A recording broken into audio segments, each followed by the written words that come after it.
heyrðu, við ætlum aðeins að ræða málefni öryrkja eins og við gerum stundum hér við Rauðamorðið. Hún hingað komin Unnur Hrefna Jóhannsdóttir sem blaðakona og öryrki. Hérna, þú hefur skrifað stundum svona stöðu öryrkja í samfélaginu? Já, ég gert það nokkuð mikið. Já. Það er svona mínar ær og kýr núna eftir ég svona lauk hefðbundinni blaðamennsku. Já. Og þú ert svolítið að fjalla það hvernig samfélagið tekur öryrkjum. Já. Þú ert að fjalla fordóma og skilningsleysi. Sem að maður verður stundum varfið þegar maður er að tala við öryrkja. Það er náttúrulega margir búa við mjög lög efnahagsleg kjör. Já. Margir búa við mjög laga heilsu, það felst í þessu, sem að getur verið bara þeirra stærsti vandi í lífinu. Já, en svo kemur alltaf hitt til viðbótar að vera ekki njóta eðlilegra virðingar. Nei, ég myndi segja það. Það verður bara mikil lítils virðing í þetta garð. Já. Bæði, sum föllin er sýnileg, önnur er ósýnileg. Þannig að það, þessi sem er sýnileg fær oft meiri samúð, heldur en svo ósýnilega. En til dæmis þá eru fjórir af hverjum 10 öryrkjum eiga við geðrænar áskoranir að stríða. Þannig að þeir til dæmis fá mjög litla virðingu í samfélaginu. Og við sjáum til dæmis best að þegar það á að koma eitthvað eins og sambýli inn í hverfi, þá mótmælir fólk hástofum og segir þetta er þarft málefni en bara ekki í mínu hverfi. Og frekar ef það er fólk með geðraskanir heldur en fólk sem er líkamlega fall. Miklu frekar. Ég finna bara sjálf að ég datt fyrir 2 ára síðan og hef síðan þá þurft að ganga með hækju og göngugrind og sem var mikil viðbyrði fyrir mig bara sem mannesku og sem konu líka. En ég finn miklu meiri samúð, miklu meiri skilning heldur en ég hafi nokkur tímann fundið áður fyrir með flogveikina eða geðhvörfin. Hvernig lýsir það sér? Það lýsir sér til dæmis því að fólk, eins og ég var til erlendis og farið í metróin, stendur fólk upp fyrir mig, fólk ef ég missa hækjun og gólfi, þá réttir fólk mér hana. Ef að jafnvel hefur verið í verslun, þá hefur fólk búið að bera bókan fyrir mig út og svona ýmislegt, fallegt. En þú þurftir ekki á þess að halda áður? Nei, ég gerði það ekki. Ég gerði það ekki, svo sannarlega ekki. En þú ert meðal annars Flógavík. Já. Það er svona á mörkunum að vera... Já, en það er samt miklu fordómar gagnvart Flógavíku. Það var alveg sérstaklega í Galanda. Er það ennþá? Sko, fólk veit oft náttúrulega skiljanlega ekki hvernig það bregðast við. Og fyrstu viðbúrin er kannski líka skiljanlega að hringja sjúkrabíl. En eins og í mínu tilfelli þá er flógin ekki hættuleg, en fólk náttúrulega veit það ekki fyrirfram. En ég hef til dæmis 2 sinnum verið gerð hotdrega veitingastöðum út af því ég fekk flóg inn á þeim, fekk ekki koma aftur eða ég fekk flóg inn á þeim einu sinni 2 á einu stað. Það fer bara í það sem að kallaði Galanda að fara í straff, þú mátti ekki koma inn á veitingastað. Já. Og þetta er sko á 21. öldinni. Nei, ég nefndi í gamla daga því að kannski svona á miðöldum og í mörgum samfélögum var litið á Flógavíka sem næstuði andsetna. Já. Það var djöfullin sem tók sér bólfestuðum, þannig að það því fylgdi náttúrulega mikil útskúfun. Já, hann gerði það. Ég segi ekki að sé svo mikið í dag, en já, ég finn fyrir því og mikill hræðslu svona gagvart sjúkdómnum eða fötluninni. En svo hefur verið með geðraskanir líka. Jú. Og gæti mér þá sagt að eftir að þú slasaðist og gengur við göngugrind, að þá verður fyrir, ferð að vera með í samfélaginu út af því, svo kæmi Flógavíkin, en geðraskanir það síst. Já. Þetta er svona stigveldið í þessu. Já, það er svolítið stigveldið í þessu. Nákvæmlega. En til hvers, akkur heldur að fólk sé með þess af hverju er fólk að hafa svona skoðanir á geðröskunum annara? Því að ég held að hluti þessu því það að fólk tekur ekki mark á veikinni. Nei, ég held að Viðurkennir ekki. Nei, það er líka það. En nú er það svo að í flestum fjölskyldum finnst fólk sem á við geðrænar áskoranir að ég vil ekki náttúrulega orðið stríða með geðrænar áskoranir. En það er bara samt eins og í heildina fólk á því ennþá eftir enn er með að viðkenna og segja já, ég er með geðhverfi, ég er með geðklofa. Það er rosalega fordómar gagnvart geðklofum. Miklu meiri heldur en geðhverfum. Það er búið að íta undir svona ótta fólks gagnvart því. Já, einmitt. Með alls konar hryllingsmyndum. Já, nákvæmlega sko. En geðhverfin, þau þykja kannski meira geta verið skapandi eða eitthvað þess áttar sko. Ég held nú samt að ef að einhver sem að væri í manju nota það orð, kæmi inn í strætó, ég held að langstæsti hluti farþegarna myndi fara alveg í kleinu. Já. Já, ég gæti trúa því. Já, þannig ég held að fólk svona... Já. Ég veit ekki það rekkur við. Það er alveg... Það er skynjarlega kannski að þetta er óvanalegt, en samt ætti þetta ekki að vera svo óvanalegt. Nei, sko, ég er mjög vel, hvað ég segja, mín meðferð er orðið mjög góð núna, þannig að ég jafnaði ekki mitt almennt gott og ég finn ekki fyrir miklum sveiflum. En þegar ég fann fyrir þeim og var til dæmis inn á geðdeild, að þá var ég kannski 18-20 ára og í dag er ég 55 þannig að það var engin umræð þetta þá það hefur nú sem betur verið aðeins skánað ekki orðið gott en skánað. Þannig að það meinar að það að lenda inn á geðdeild hafi verið sko gríðalegt sjokk persónulegt og svo náttúrulega stórt áfall þegar þú leggst inn næst ég býst við að þegar fólk útskrifast í fyrsta skipti þá hefur það vonum að það sé eitthvað nefn sloppið eða laust og þá getur orðið gríðalegt áfall að komin aftur vegna þess að þetta er svo mikill dómur fyrir samfélagið. Já, einmitt. En ég ber geðdeildinni mjög vel söguna og þeim læknum sem að mig hafa annast og treysti þeim mjög vel.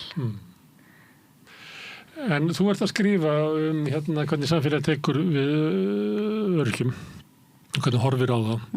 Er það í vonum að geta breytt samfélaginu? Já, tvímælalaust. Því öryrkjarnir munu ekki breytast mikið. Nei. Men við munum hafa fólk með geðraskanir og við munum hafa flógavika og við munum hafa halta og lama og blinda hjá okkur.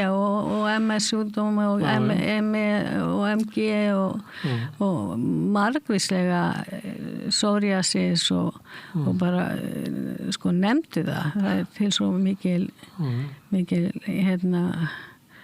mikið af allskins sjúkdómum og föllunum. Þannig að en það sem að... Þú hefur trúið í að það sé hægt að breyta viðhorfi hinna? Já, dropinn hóla steinin held ég.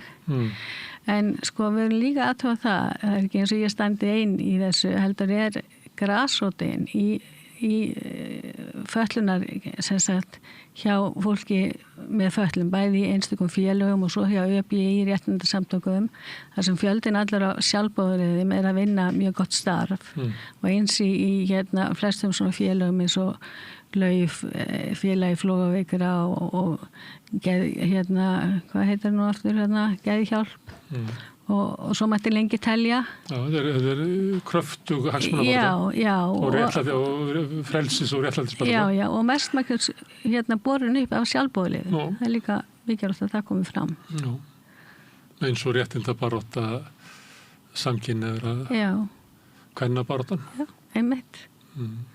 Sem hefur verið. En stundum heyrir maður sko í sambandi við hvernig þetta breyta afstöðu almennings gagnvart öryrkjum eða fötluðum að þá er oft hampað fólki sem að glími við einhverja erfiðleika en lætur það ekki stoppa sig. Það er svona hetjurnar sem er vísað á. Hvað finnst þú það? Því að maður gæti haldið sem svo að fókusun á það kannski veldur því að ég er fallaður og ég er engin hetja og Er ég þá mislukkaður eitthvað? Já, sko þetta er svo sem góður punktur, en ég held að sko, það er mjög skipta skoðanir í fötlunarfræðinu hetjur og skúrka, þú veist, eða bara hinn venjulega fatlaða mann eða konu. Almennt held ég að þar, nú voni ég sé ekki að fara með rangt mál, að þar sé svona ekki tala æskilt að lyfta einstaklega hetjum upp. En það hefur samt sem áður kynnt oft til sögunar fólk sem að og fólk getur sýnt í hverju fötlunin felst og hvað þetta að gera þrátt fyrir hana eða vegna hennar. En það er líka að taka tillit til hins þögla öryrkja þess sem að hefur kannski ekki hefur rödd en hún er ekki áberandi og við þurfum að fá sem flestar sögurnar fram. Já, nákvæmlega Það væri betra að fá þessa sögu heldur þessa, það er kannski ekki alveg þannig sem að þetta Nei. Herðu, en umræða öryrkja, hún kemur stundum að öryrkjar hafi það bara gott. Núna er svolítið rætt það að hæstu örorkubætur geta orðið hærri en lægstu laun. Ég veit ekki hvað er hæft í þessu, menn notar náttúrulega alls konar aðferðir. Þá tala við hluta örorku, sko, sem er svona, kemur til að nýlega inn í 1. september 25 þegar ný löggjöf öryrkja tekur gildi og þá sem sagt eiga tekjutengingar að minnka sem ekki að skerðingum í örorkubótakerfinu, örorkulífeyriskerfinu fyrir ekki, við kallum þetta ekki bætur, við kallum þetta lífeyri.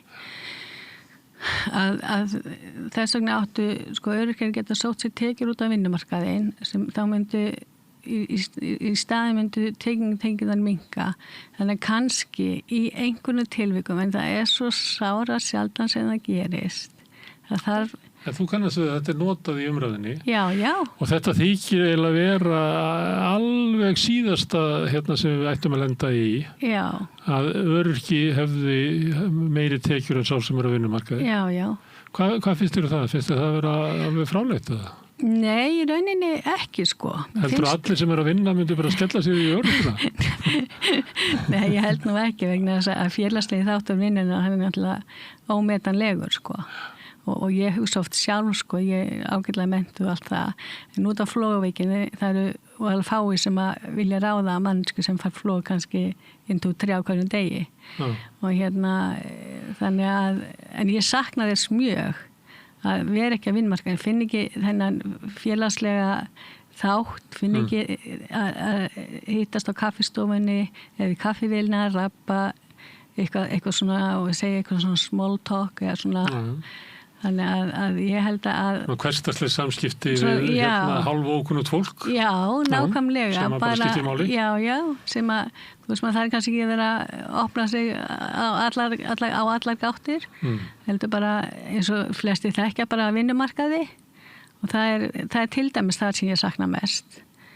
Miklu frekar en launana, en ég sakna líka launana. Því ég veit að ég geti verið í miklu betur launaðu starfi heldur en nokkuð sinni sem öryrki. En öryrkjum hætti til að einangrast. Já. Það getur verið eitthvað í fötluninni sem að veldur því. Að fólk á kannski bara erfiðara með að ferðast er síður hreyfanlegt en það getur líka verið að það verið að glíma við geðraskanir og fleira sem að trufla félagslega samskipti meðal annað í sjálfum sér en líka út af viðbrögðum samfélagsins. En síðan einangrast fólk líka vegna þess að örorkubæturnar er svo lágar. Þú hefur ekki efni að því að nú fólk verið ekki í kaffi lengur hvort til annars eins og þegar ég var barn. Heldur fólk hittist eiginlega bara allstað þess að kostar eitthvað. Já, fara kaffi og Það búið markaðsvæða félagslega samskipti? Já, algjörlega. Bara fóra kaffihús kostar 1.000 krónur kaffibóllin. Þegar með 350-400.000 í laun og eftir að borga leigu eða húsnæði og fyrir börnin í skóla eða frístundum og bara svo framvegis, að þá ekki til mikill 1.000 kall til að fara í kaffi með vinkonunum eða í kaffi með vinunum. Ég ger eitthvað annað. Svo hefur ekki líka kostnað af veikindur sínum. Já. Svo hann hafi borgið minna fyrir líf og annað slíkt. Borgar hann samt. Það hefur verið að reyna að ná af honum einhverjum... Og fyrstu... 10.000 skollum. Já, það alltaf upp í 80.000 ári sem að þeir eru ekki að borga í líf og lækniskostnað. Það kannski bara 7. mánuði, eitthvað svo leiðis og þá erum við aftur komin að þessu. Það ekki til peningur fyrir því og þá grípa öryrkjar oft til þess ráðs að bara fara ekki í apótekið. Geti ekki lest út úr sér líf. Út af fjárhagsörðuleikum. Og út af tildulega lágri upphæð sem í sjálfu sem myndi ekki skipta ríkissjóðun einu máli. Sko. Nei, nákvæmlega ekki. Akkur ekki að þetta gefi þetta allt gjaldfrjálst. Ég með flogaveiki og uppgötaði það þegar ég var orðin ríkfullurinn, en ég komið svona eitthvað í 50 og miklu ekki svona alvarlega flogaveiki eins og þú með. Svo fór ég til læknis og var náttúrulega alveg hissa að ég væri með flogaveiki, en svo náttúrulega fór ég að átta mig á því að ég hefði alltaf verið með hana. Bara ekki átta mig á því svo hvað var þessi smærri flog, ég held að veri bara allt annað. Já. Og ég hjá okkur taugalækni og hann skrifa reseft og ég hef ekkert kynnt mér þetta, að ég fer bara að leysa út mér lyf. Já. Og ég man þetta að vera upp í Mjódd, læknir var þar. Og ég rétti lyfseðlinn og hún kemur með eitthvað svona pakka með lyfið mín. Og ég segi, hvað kostar þetta? Þá segir hún, þú þarft ekki að borga. Af því að við höfum það kerfi að ef þú ert með svona króníska veiki eins og flogaveiki eða asma, þá borgar ekki lyf. Já. Mestri fór að sækja lyfin og þá þurfti ég að borga, þá var þetta aflagt. En það svo stutt síðan að þessi hugmynd var, að því við vorum að tala um 80.000 kall sem hefur verið að klípa fólki, að þá var það metið þannig og þannig kynnti þessi kona sem var afgreiða í apótekinu. Að við varum bara í þannig samfélagi að ef þú ert með krónískan sjúkdóm og þarft á lyfinu að halda til æviloka, þá þarftu þetta ekki að borga. Þú bara tapar í óhappatrætti lífsins og ekki ætla við að rukka. Já, í óhappatrætti lífsins, þetta er gott orð. Þetta er svo stutt síðan. Já. Og svo væri náttúrulega líka hægt að tekjutengja, annað eins tekjutengt í þessu kerfi, þannig að fólk sem er með... Skatturinn er hvað sem er tekjutengtur. Já. Þannig að það er ekki að tekjutengja gjöldin. Nei, þannig að að ef þú ert með x tekjur sem eru lægri heldur en bara líka lágmarkstekjur. Já, þá myndir ekki borga. Já, það myndir ekki borga, nákvæmlega. Það er ekki þannig. Nei, það er ekki þannig. Það er tekin þessi 80 skall á öllum. Já, mér finnst það skrítið, sko. Og svo er það náttúrulega þannig að í flestir sem eru að glíma við einhver veikindi. Já. Að 80 skallinn hann næri yfir læknisþjónustu og sem sagt lyfin og svo heilsugæsluna. Já.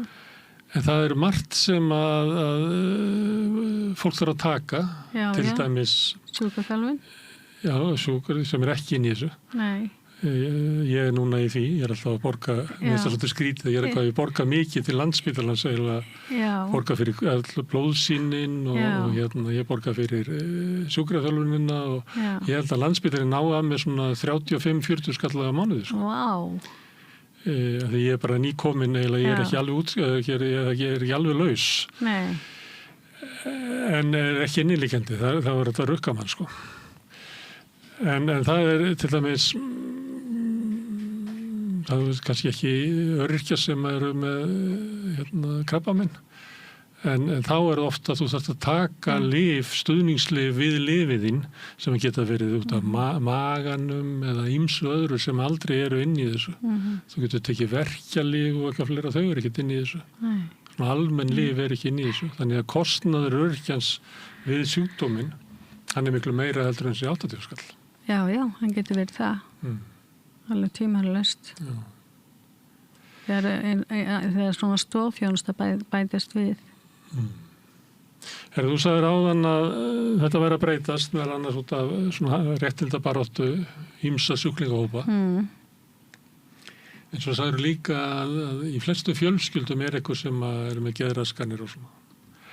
Það þannig að það hjálpi endilega? Af því að einhver leyti finnst mér það í þekkingu mín á mannfélaginu að fólk geti jafnvel orðið sko dómharðara gagnvart einhverju sem nálægt sér. Já, ég veit það ekki, ég finnst það... Ég ekki að segja það sé almennt, en það getur... Nei, það getur, það getur verið, það fólk segir, hvað hún öryrki, en hún getur gengið á fjall. Hvað að henni? Sem eitthvað sem þekkir.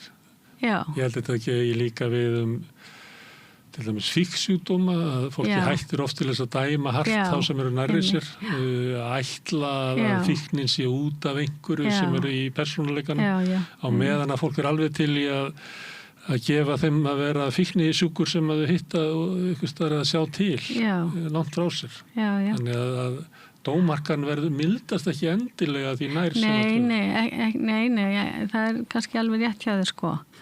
Svona miða við þetta einhvers konar fötlun eða sjúkdómar eru sennilega í öllum fjölskyldum. Þá náttúrulega svolítið skrítið að staða öryrkja skuli ekki vera betri. Maður hefði ætlað það, en hún það ekki. Okkur þetta þessi? Ég veit ekki ef ég svari við því. Þá kannski myndi láta alla vita. Við erum náttúrulega svolítið dómhörð, við erum dómhörð gagnvart fólki sem glímir við fátækt.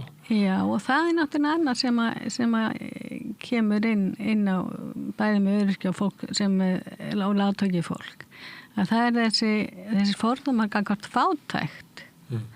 Þú veist, nú margir öryrkjar fátækir, það er líka margt lánar fólk fátækt, ráðstöfunartekjurnar ekki miklar. Þannig að það er mikli fordómar gagnvart fátækt í samfélaginu og leið er það kannski einn angi málsins að því öryrkjar eru fátækir og geta ekki tekið þátt að það finnst einhverjum hér á landi segir það geta allir, þú veist, hér er lífið gott og það geta allir, þú veist, leyft sér allt það getur bjargað sér getur bjargað sér bara vinna meira eða bara vera duglegri eða eitthvað, þú veist, bara þetta er ekki ásættanlegt hjá þér svona, vinnur.